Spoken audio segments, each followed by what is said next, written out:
Good morning, or depending on when you're watching this, good afternoon, good evening, or good night. My name's Ross, and as always, told out of Voice of Radio. So today we got a bunch of new secret rares, a bunch of new shiny cards that we need to be talking about from Shiny Treasures EX. For some reason, I don't really understand. The Japanese YouTube channel just went, you know what? Have a bunch of new, no, not one, have a bunch of new shiny Pokemon. Why? I don't really know, honestly. I don't really care, honestly. This is pretty gosh darn cool, and I'm into it, ladies and gentlemen. I am into it. So we've got a whole bunch of ones to look at, but we might as well start off with the new EX. It is Squawkabilly EX. Now, this is a very cool one for various reasons, but honestly, it's just playable. And one of the really cool things, I don't know if anybody else has noticed or really appreciates this, but I have and I do. Because it's not a card you ever really play more than one of, like everybody just plays a special illustration rare by a Melokart, which is lovely. It's just really, really nice. The regular version's fine, but we got the absolutely ridiculous alternate art, the special illustration rare version. And everybody plays it as a one-of in their deck, so, you know, why not? I suppose I should mention we've got a full art as well. And this is actually something that is pretty gosh darned important. Look at the full art next to the shiny. Also, have a look at the illustrator, Planet Mochizuki, or Planeta Mochizuki. Basically, you can expect this for a bunch of the EXs in the set. Expect the full arts just literally with the shiny filter applied to them. This is something you are going to see with a bunch of the EXs in the set. Of course, we've already seen it. Take my boy Skeledirge, for instance. You've got the full art and the gold, which already had the same artwork, but then they just put the shiny filter over it and made it the shiny one anyway. This is a trend you are going to keep seeing. Some of you are going to like this and think it's cool. There are going to be people out there that really don't like this. That's completely up to you. But I'm just warning you, this is a thing. For me personally, as much as this shiny Squawkabilly is cool, there's no way I'm playing this card. Because look at the special illustration rare. This is one of my favorites, a Melokart here, absolutely knocking it out of the park. I adore this one. Most people, when I'm streaming, when I'm casting, most people seem to be playing this one, and there's a good reason for it. Obviously, it is a stunning card with the ability Squawk and Seize that lets you, on your first turn, discard your hand and draw 6. For aggressive decks, it is absolutely ridiculous. Motivate's also a decent attack, single colourless energy, 20 damage, attach 2 basic from your discard to one of your bench. You never really see it being used, but there is at least a little bit of potential. Now, for me, there is one that really stands out as particularly awesome, and it is Hawlucha. And maybe it's the fact that I love the Hawlucha from Furious Fist. It is one of my favourite Pokemon cards ever. This is... oh, it might be a top 5 card of mine ever. It's definitely a top 10 card. I adore Hawlucha. But let's not forget, we actually did get a shiny Hawlucha previously. This is not the first time we've ever seen shiny Hawlucha on a card. We did, of course, see this with Radiant Hawlucha, which was a decent card, did more damage to VMAXs back in Astral Radiance. It's still actually legal, but with VMAXs seeing so little play at the moment, nobody can really justify playing it. But as a colorblind person, some of these shiny Pokemon are terrible, and you can't really tell if they're shiny or not. Hawlucha at least comes out and goes, you know what, boys, I've got this. I am definitely shiny, and I appreciate that. That makes me happy. I also appreciate the card. The card is really good because the card lets you, when you play it from your hand to your bench, drop 2 damage counters onto, well, 1 damage counter onto each of 2 of your opponent's Pokemon, 2 in total. So yeah, really good card. There is a part of me that still laments that we don't have Scoop Up Net. Scoop Up Net rotated right as this came out. With Scoop Up Net, this would be a way better card. But then, by the same token, there's probably a good reason why Scoop Up Net and this didn't coincide. Although do remember, Scoop Up Net has since been banned. It expanded. It's rotated out of standard long ago. So, that's Hawlucha. The other one I absolutely adore here is Ditto. Look how happy and lovely Ditto looks. I'm starting to get a bit of a chase going on of the cards I really, really want to pull in the set. This is one of them. This and Hawlucha, along with Fuecoco, they are absolutely ones that I want to be pulling. I think they are absolutely stunning. Although, bit of a side note while we're here. The artists, I don't mind the shiny cards. The shiny cards are quite cool. Some of them I really like. But the artists are stressing me out. Because Fuecoco is drawn by Okacheke, my literal, actual favourite artist in the entire Pokemon TCG. And yet, it does not look like an Okacheke card. The Pikachu from Paldea Evolved shows off Okacheke's style quite nicely. It is a very good, very distinctive style, which is completely missing from this Fuecoco. I really wanted Okacheke to do a Fuecoco, and for what it's worth, I actually really like the Fuecoco artwork here. It looks adorable. It just doesn't really look like Okacheke.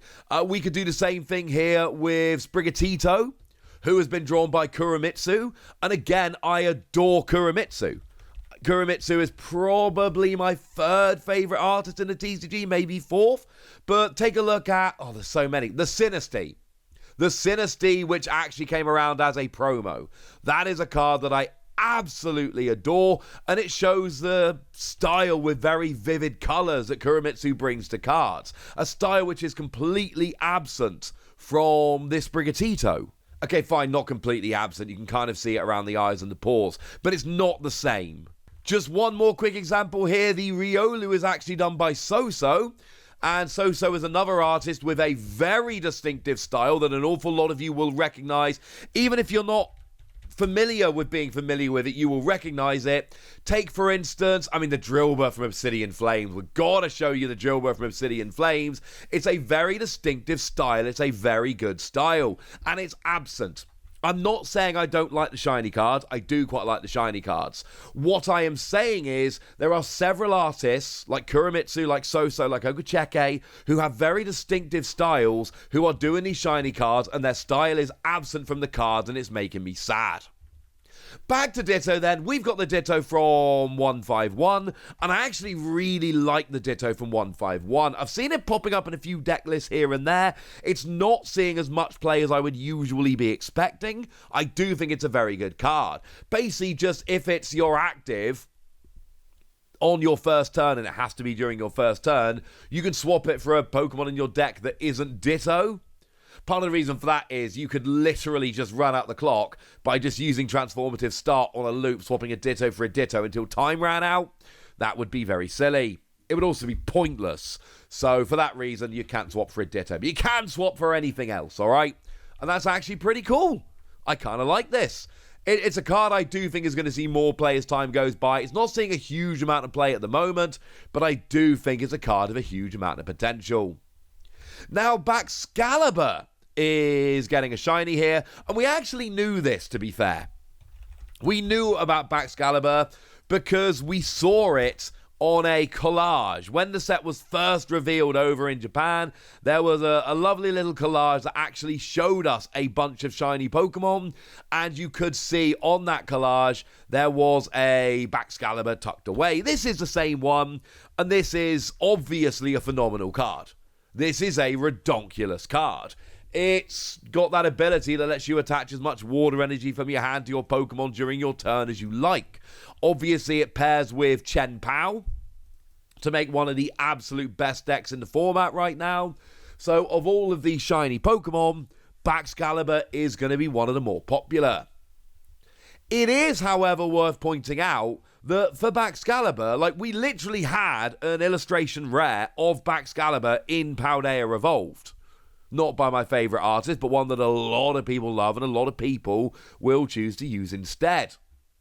But we also had a pre-release promo of Baxcalibur, which is by one of my favourite artists, Kato, which actually has also been confirmed to be coming in this Japanese set as well. Obviously without the stamp, because it's not a pre-release promo. And we don't really need another version of Baxcalibur, but it's coming, and I suppose that's kind of nice. I'll leave it up to you as to which one you prefer. Now, Luxray is coming. I like this Luxray. both as a card, and I do think it looks kind of cool. And what we've got here with Luxray is the one that's got Swelling Flash. Weird attack name, but a good attack ability. Definitely an ability. Basically, if it's in your hand and you're behind on prizes, you can just bench it. And then for free energy, you do 180 plus 20 to yourself. But we've got reversal energy in the format at the moment, which does a couple of things. Firstly, it provides free energy when attached to an evolution non-EX Pokemon. And even though you're playing this down as a pseudo-basic, it's not a basic. It's what we refer to as an unevolved evolution Pokemon. Even though you haven't actually evolved it up, it still counts as an evolution Pokemon because it is still a stage 2. So it totally counts. And reversal energy only works if you're behind on prizes, but you can only play this for free straight to the bench if you are behind on prizes, so that's fine. And essentially the combination of Luxray and reversal energy just lets you hit for 180 and for lightning weakness. And if you're hitting for weakness, you will KO anything that's weak. And actually, yeah, that's a pretty good combo right there. This is a cool card. We've already seen it see play in a bunch of decks like Gardevoir, for instance. And it has fallen out of favor a little bit, admittedly. But any deck playing reversal energy, this is absolutely a candidate. This is one that I could see seeing a bunch of play, which would honestly be lovely. Now we do have a Mimikyu, which is coming in here as well. Mimikyu is, of course, a very popular Pokemon. So anytime we get a new Mimikyu, people are going to be, well, moderately happy. And to be fair, it's the good Mimikyu, the only Scarlet and Violet Mimikyu, honestly. It's got the ability Safeguard that prevents all damage done by attacks from Pokemon EX and Pokemon V.